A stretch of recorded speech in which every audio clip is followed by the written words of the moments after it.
When Captain Isaac Hale crash-landed on the barren alien world, he had no idea that his life was about to change forever. A seasoned astronaut, Isaac had faced countless dangers during his time in space, but nothing could have prepared him for the planet called Xylaris. This planet, which was once believed to be uninhabited, held more mysteries than he could have ever imagined.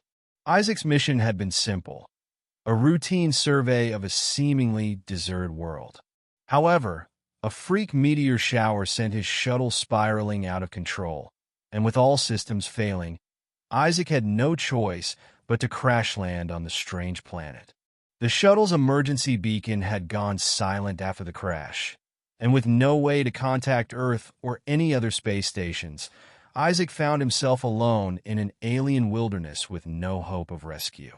The first few days on Xylaris were uneventful, or so Isaac thought.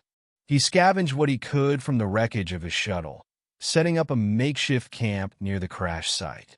The planet's atmosphere was breathable, but it was hot, and the terrain was harsh. Still, Isaac kept his focus. His priority was survival, and he was determined to make it back home. But something strange began to happen.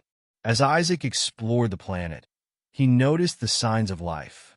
He saw strange, shadowy figures in the distance, watching him from the hills.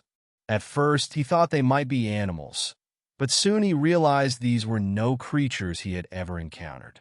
They were humanoid, with tall, slender forms, glowing eyes, and elegant features. They moved with a grace that was almost hypnotic. It didn't take long for Isaac to realize that these beings were women. Alien women, unlike anything he had ever seen. Their skin shimmered in hues of violet, blue, and gold, and their eyes glowed with an otherworldly light. They were beautiful, exotic, and intimidating all at once. Isaac's first encounter with them was terrifying. He was gathering food when one of the women approached him, her long, flowing hair and radiant skin mesmerizing in the harsh sunlight. She spoke to him in a language he didn't understand, but her body language was unmistakable.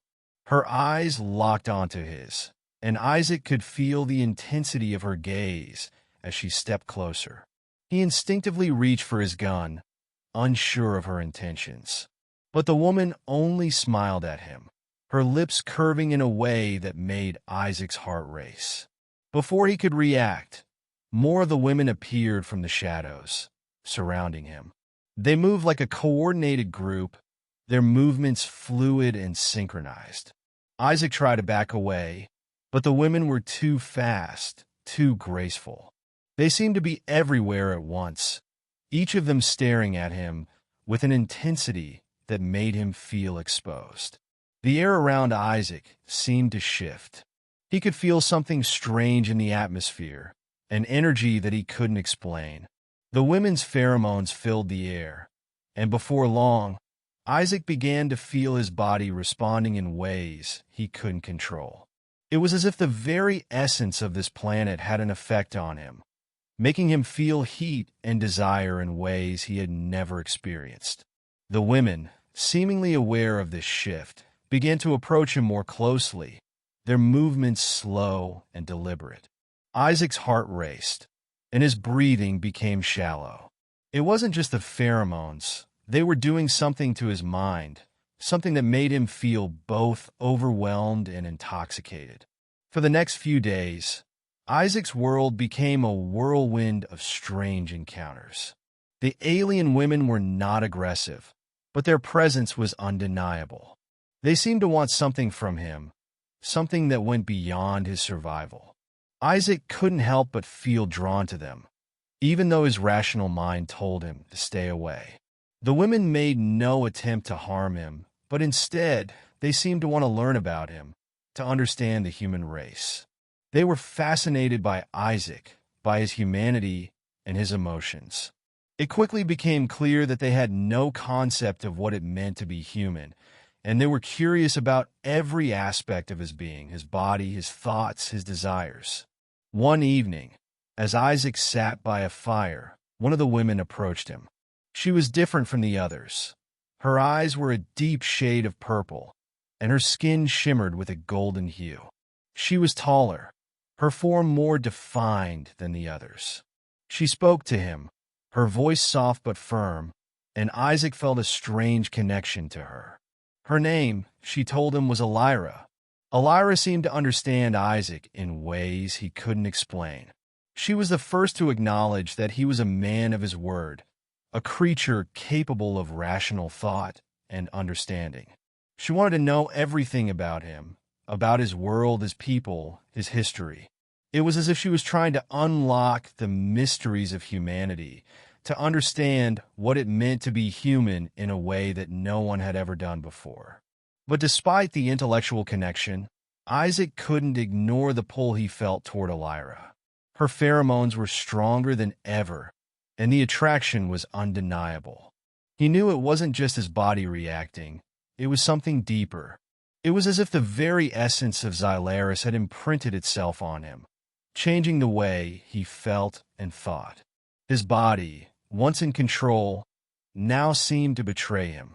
As the days passed, Isaac's interactions with Elira grew more intimate. They shared conversations, learning from each other, exploring each other's worlds. Isaac felt something he hadn't felt in years: connection. These alien women, though different from him, had something that he had longed for in his isolation: understanding. They were no longer just alien creatures.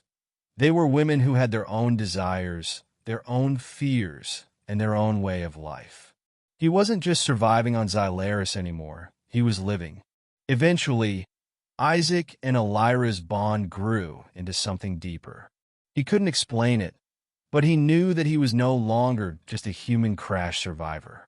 He had found something beyond his wildest expectations, a place where he could belong, even if it wasn't on Earth. The planet, once hostile and alien, had become a strange, yet beautiful, home. And so, Isaac found a new life on Xylaris. He was no longer just the last human stranded on a desolate world. He was the chosen one, the one who would bridge the gap between humanity and the alien women of Xylaris. Though his story started in isolation, it ended in something far more profound: a life built on connection, love, and the endless possibilities that arose when two worlds collided.